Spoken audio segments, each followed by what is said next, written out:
नमस्कार दोस्तों, mini UPSC कहे जाने वाले बिहार एसएससी सीजीएल का इंतजार लाखों छात्र कर रहे हैं और सभी को आशा है कि बहुत जल्द ही बिहार एसएससी सीजीएल का भी फॉर्म आ जाएगा। क्योंकि अभी इंटर लेवल का भी एग्जाम नहीं हुआ है, ऐसे में सीजीएल 4 की वैकेंसी आने की जो सुगबुगाहट है छात्रों में तेज हो गई है। उनका मानना है कि जैसे ही कुछ लोग कह रहे हैं कि जैसे ही एग्जाम होगा इंटर लेवल का, वैसे ही सीजीएल की वैकेंसी आ जाएगी। तो इस पूरे मुद्दे पे बात करने के लिए पटना के जाने माने शिक्षक रहमांशु सर हमारे साथ हैं और सर से जानेंगे कि कब तक वैकेंसी आ सकती है, तैयारी कैसे करना है, पेपर लीक वगैरह जैसे बिहार एसएससी का कुछ इतिहास ही अलग रहा है। सारी मुद्दों पर बात करेंगे। सबसे पहले सर स्वागत है आपका। बहुत बहुत धन्यवाद आपका। सर अगर बिहार एसएससी की बात करें, मिनी यूपीएससी कहा जाता है सर, और लाखों छात्र इंतजार में लगे हैं कि कब तक इसका फॉर्म आ सकता है और कब तक हम लोगों की जो ज्वाइनिंग है वो हो सकती है। क्या कुछ बोलिएगा बिहार एसएससी सीजीएल को लेकर सर? देखिए, पहला तो ये है कि बिहार एसएससी सीजीएल को मिनी यूपीएससी कहना अतिशयोक्ति है। बहुत अंतर है दोनों में। अच्छा। क्योंकि मैं सचिवालय में काम किया हूँ ना, हाँ। मैं सीजीएल फर्स्ट बैच का हूँ। तो लेकिन लोग बोलते तो है मिनी यूपीएससी। ये वही है ना कि जैसे जो टीचर नियुक्त हुए और बीपीएससी मानते हैं वो उसको, हाँ। दोनों में अंतर है। कारण क्या है कि इसमें जो है बीपीएससी बिहार एसएससी सीजीएल में बहुत सारी और भी पोस्टें हैं। हम्म। और पहले मुझे याद है कि जो फर्स्ट और सेकंड में बहुत सारी पोस्ट थी, उनको जो है बीपीएससी में डाल दिया गया। तो अच्छी पोस्टें हैं इसमें, नो डाउट बहुत सारी अच्छी-अच्छी पोस्टें हैं। और सबसे बड़ी चीज़ कि पहले 42 रुपए ग्रेड होता था, अब 46 रुपए ग्रेड सब जगह हो गया है।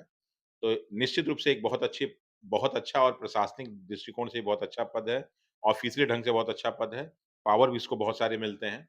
लेकिन अभी जो एग्ज़ाम की बात हो रही है कि कब तक ये वैकेंसी आने की संभावना है, तो निश्चित रूप से लगभग 2000 के आस-पास की वैकेंसी एक पेंडिंग पड़ी हुई है। हम्म।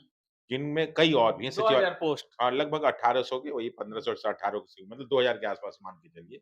तो उसमें सचिवालय सहायक से लेके वो बहुत सारे और भी योजना सहायक और बहुत सारी पोस्टें होती हैं, वो सारी की सारी इसमें शामिल हैं। अच्छा। तो हो सकता है कि और सीटें बढ़ जाएँ, कि बढ़ाना पड़ेगा क्योंकि और बीच 2025 में भी बढ़ा देते हैं बिहार में बढ़ता सीटें। है, बढ़ता है। हो सकता है कि 4-5 हज़ार तक पहुँच जाए, तो ऐसा भी संभावना इसका होगा। अच्छा। तो जहाँ तक मुझे लगता है कि अगर वैकेंसी निकालने की बात होगी तो ये जून में जब सरकार बन जा रही है, तो अब पूरा का पूरा बिहार का जो है प्रशासनिक तंत्र और राजनीतिक तंत्र इसी पे लगेगा कि जो पेंडिंग एग्ज़ाम है उसको 2024 के लास्ट तक कंप्लीट कर लें और कुछ नई वैकेंसीज़ निकाल दिया जाए ताकि बच्चों को एक सैटिस्फैक्शन मिले। क्योंकि एक बहुत बड़ा मुद्दा अभी बन तो नहीं पाया लोकसभा बिल्कुल, चुनाव, बिल्कुल। इसलिए बन नहीं पाया कि ये जो है केंद्र का चुनाव है, ये राज्य का चुनाव नहीं है। लेकिन जब राज्य का चुनाव होगा तो ये बहुत बड़ा मुद्दा बनेगा। और ऐसे में 25 में राज्य का भी और है। 25 में जो है बिहार सरकार का चुनाव है और इस बार की थोड़ी-सी गणित गुणा थोड़ा-सा अलग ढंग का है। क्योंकि अब आरजेडी पहले बहुत कमज़ोर थी, अब मजबूत हो चुकी है और तेजस्वी जी के ज़माने में 2-2 वैकेंसी निकली, भराई, पेपर आउट हुआ, बहुत सारी चीज़ें हुई, लेकिन ये वो भाई बहुत दिन से तैयारी कर रहे हो और तैयारी कर करके थक चुके हो, चाहते हो फ्री में तैयारी करना आगे, तो ऑफिसर्स एकेडमी के यूट्यूब चैनल पे चले आइए। 24 घंटा भारत का नहीं दुनिया का पहला चैनल जो 24 घंटा फ्री पढ़ा रहा है। सब्सक्राइब कीजिए द ऑफिसर्स एकेडमी और हमारे साथ निःशुल्क पढ़िए। बहुत बहुत धन्यवाद। चारों ओर यही कहते हैं कि हमारी वजह से जो है फॉर्म निकला। बहुत सारे लोग इसको मानते भी हैं। तो ऐसे कंडीशन में बीजेपी और जेडीयू के पास एक चीज़ है कि उसको वैकेंसी निकालनी पड़ेगी। तो ऐसे में मुझे लगता है कि अगस्त के लास्ट में एक संभावना बन रही है कि बिहार एसएससी सीजीएल की कुछ वैकेंसीज़ निकाली जाए। लेकिन बस उसमें पेच अभी यही फँसा हुआ है कि जो है बीपीएससी टीआरई, उसका जो है सिविल कोड, पुलिस का एग्ज़ाम, ये थोड़ा-सा अगर ईमानदारी से हो जाए, तो उसपे वह ग्रहण नहीं लगेगा। लेकिन फिर भी चांसेज़ है कि अगस्त के लास्ट में एक बार संभावना बनती है। इंटर लेवल का भी अभी एग्जाम नहीं हुआ है और जितने भी अधिकतर छात्र इंटर लेवल वाले भी सीजीएल में अप्लाई जरूर करेंगे सर। इनका कब तक एग्जाम हो सकता है? देखिए, इंटर वाला जो है वो एग्ज़ाम अक्टूबर में संभावना टेंटेटिव डेट की संभावना आ रही अच्छा। है। अक्टूबर में संभावना क्योंकि देखिए पिछले अक्टूबर में फॉर्म निकला था। तो ये लगभग-लगभग साल भर कम से कम टाइम तो लगता ही लगता है।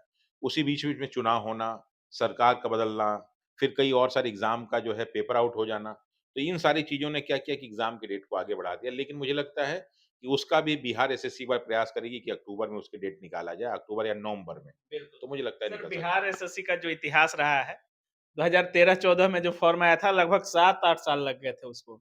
उसके बाद फिर फॉर्म आया तो वो उसका भी पेपर पूरी तरह से लीक था। और उसमें भी काफ़ी हो हल्ला हुआ, हंगामा हुआ, छात्र सड़क पर आए और अभी इंटर लेवल का एग्ज़ाम हुआ नहीं है और बिहार एसएससी सीजीएल भी आने वाला है। तो पेपर लीक जैसी समस्याओं पर बिहार सरकार को क्या करना चाहिए? चूँकि बीपीएससी शिक्षक हो, बिहार पुलिस हो, बिहार एसएससी हो, बीपीएससी हो, हर टोटल पेपर लगभग लीक हो जाता है थोड़ा बहुत।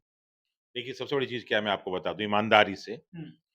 पूरे भारत की मैं बात कर रहा हूँ, पूरे भारत में जो बिहार है वर्तमान में पेपर आउट का सेंटर बन चुका है हम्म, और एक बहुत तगड़ा नेक्सस, बहुत अच्छे ढंग से सारी चीज़ों को जान गया है कि पेपर को हम कहाँ-कहाँ से निकाल सकते हैं।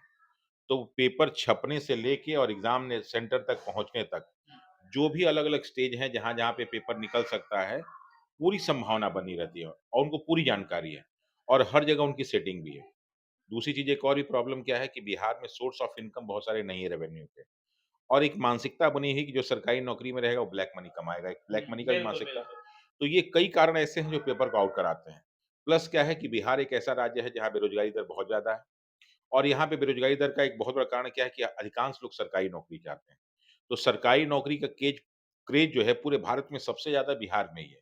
यहाँ पे एक पुलिस वाला भी अपने आप को आईपीएस समझता है। बिल्कुल बिल्कुल। यहाँ पे एक जो है बैंक में काम करने वाला प्यून भी अपने आप को मैनेजर समझता है और ऑफ़िस में काम करने वाला क्लर्क भी अपने आप को आईएएस समझता है। तभी यहाँ पे बिहार सचिवालय को मिनी आईएएस लोग बोल देते बिल्कुल हैं बिल्कुल। और टीचर जो जो है प्राइमरी स्कूल के टीचर है, वो अपने आप को बीपीएससी सिलेक्टेड मानने लगते हैं। तो ये सारी की सारी प्रक्रिया ऐसे में इस बात का सबसे ज़्यादा फ़ायदा अगर कोई उठाता है, तो वो जो एक माफिया गिरोह है, जो पूरे में इसमें बहुत सारे टीचर भी शामिल हैं, बहुत सारे स्टूडेंट शामिल हैं, बहुत सारा एरिया शामिल है, बहुत सारे नेता शामिल है, अधिकारी शामिल है। एक पूरा पूरा तंत्र है जो ये अरबों का खेल करता है। अब जो है केंद्र सरकार ने कानून तो बनाया है। अब केंद्र सरकार के सामने भी मुझे लगता है कि प्रमुख 3 चुनौतियों में एक चुनौती ये भी आ चुकी है कि कैसे क्योंकि अभी जो नीट का पेपर आउट हुआ है, ये बहुत बड़ा धब्बा लगा है। बिल्कुल बिल्कुल। केंद्र सरकार पे भी और उसके बहुत सारे तार जुड़ रहे हैं राज्य सरकार से। और जिस तरह से पेपर में न्यूज़ आ रहे हैं कि 666 बीपीएससी भी आउट था। इसके बाद और भी बहुत सारे जो है आउट हैं। तो माना जाए तो ये दरोगा और जो सचिवालय के बहुत सारे जो एग्ज़ाम हुए सब आउट हुए हैं। अब ये ओपन रूप से कोई नहीं कह रहा है। जाँच अगर होगी बढ़िया सीबीआई जाँच होगी तो सब सामने के सामने आ जाएगा। और एक बार कहीं न कहीं लीक वाले मामले का सीबीआई जाँच होना भी चाहिए। बिल्कुल, एक बार तो एक खुल के एक बार बढ़िया से जाँच होना चाहिए और जाँच होने के बाद जितने भी लोग उसमें शामिल हों, उन पे एकदम कठोर कट मतलब जैसे करते हैं ना एकदम कि वो एक जो है मिसाल बनना चाहिए। इस तरह का काम हो जाए ना, ताकि कम से कम आगे के एग्ज़ाम बच्चों का भविष्य अच्छा हो। तो देखिए, तो मुझे लगता है कि जब तक ये सारी चीज़ें नहीं होंगी और उसमें भी बिहार एससीसी के पास देखिए, सरकार के बारे में क्या कहा जाए, जो भी सरकारें रही हैं। प्रारंभ पहले तो जो सरकारी थी, उन्होंने तो शिक्षा को बर्बाद ही कर दिया। फिर यहाँ पे ठेके पे शिक्षा व्यवस्था होगी तो और बर्बाद हो गई। अब जो नई शिक्षा आ रही है, वो थोड़ा-सा एक्सेस कर रही है कि गर्मी की छुट्टियों में बच्चों को बुला के पढ़ा रही है। हुँ, तो ये भी थोड़ा-सा एक बेवकूफ़ीपन है कि जब 42-43 डिग्री टेम्परेचर में जब सारे स्कूल छुट्टी हो गए हैं, उसके बावजूद भी बहुत सारे लोग जो है क्या कर रहे हैं कि एग्ज़ाम स्कूल खोल के सरकारी स्कूल बच्चों को पढ़वा रहे हैं। ये अच्छी चीज़ नहीं है। गर्मी की छुट्टी है, बच्चों को आराम करने दिए, टीचरों को आराम करने परीक्षा देर से ही हो लेकिन पारदर्शिता के साथ। पारदर्शिता, बस यही कि ईमानदारी, पारदर्शिता के साथ परीक्षा हो, ताकि जो लड़के हों, अच्छे लड़के जाएँगे, ईमानदारी से जाएँगे, तो उनकी चोरी करने की संभावना, उनके बेईमान और भ्रष्ट होने की संभावना कम होगी। चलिए बहुत-बहुत धन्यवाद सर। Thank you. तो बाकी आप देख रहे थे रहमांशु सर हमारे साथ थे और सर का भी मानना है कि इलेक्शन बाद जो इंटर लेवल का एग्जाम है, उसमें अक्टूबर तक का समय लग सकता है। बाकी सर का कहना है कि अगस्त के आसपास बिहार एसएससी सीजीएल 4 का नोटिफिकेशन आ सकता है। बाकी आप क्या कुछ सोच रहे हैं इस पूरे वीडियो के बारे में अपनी राय कमेंट सेक्शन में जरूर रखिएगा। आप देख रहे थे काबिल न्यूज़। जय हिंद।